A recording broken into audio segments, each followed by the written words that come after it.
Voilà donc ne balma Facebook jama au be salam alaikum au balma ke Idriss Martinez koni po kasi au ka 3 minutes pour mieux comprendre là mais fa kan vidéo kunguruni ke ka adresser en balma marakaw de la depuis ni clé flani nambora ka publication ke sur l'esclavage au Mali ou be kan wele sokoma clé gan fait ani choufe ko fu ka essayer ko ka donner Idriss Martinez kungolo la ko ni jonya wale ko e ladadi ko ben ko depuis plus de 200 ans ko donc ko togo de be ka fuma ko jon ko sino ko te ka jon ya waleke nyaw ka kuma mais ne bina kuma kelen de fo onyana ne balma marakaw c'est-à-dire nié histoire de la colonisation ereta farafin de farafin ke duguma fin farafin de farafin ke nyugunto fin ore la chino ti se kan bonya ore la tubabu ti se kan bonya ore la djien shiti on bonya parce que on yera bonya folo colonisation be ke wakati mina jonya ko kuma inu na ba oda ko jonya be ke kuma mina exemple ta au kan Rome kan ne be Rome ne ano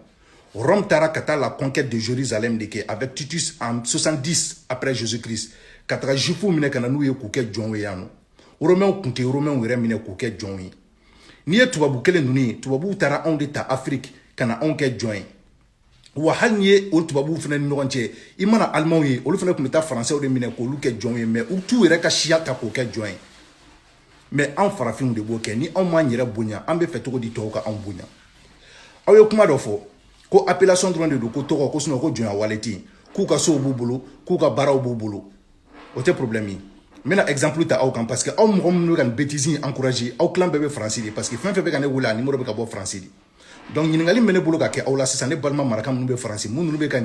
idée encourager au be français no yoro abo ka barala n'est-ce pas abauka moblu kono n'est-ce pas abauka so kono n'est-ce pas abe deun soro ou docteur so la n'est-ce pas onu be je ka sigi nyongo bisi ko n'est-ce pas onu be dum tram kono onu be avion tan nyongo fait n'est-ce pas onu be dien fin beke haluka APL ou bo di awma ou ka RSA ou bo ta di awma n'est-ce pas mais mena nyini ngalim ke awla 600 ni dondola e sigile no metro kono tuba be kedo kana kana sigi e greffe ko salut l'esclave ko be chokodi abi toro wa ti toro. Et pourtant, il dumbe baralo. Et pourtant, il dumbe gasokono ou bien. Et pourtant, fin be kolbe se koke e fene boke.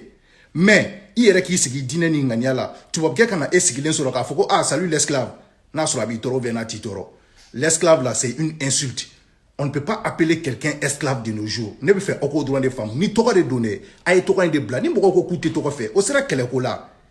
Donc ay aussi oko miri. Na ba folma ko John, na fora oma français ko John, abe be oma wa o be ate ba oma. Na fera oma ko esclave. Assalamu alaikum.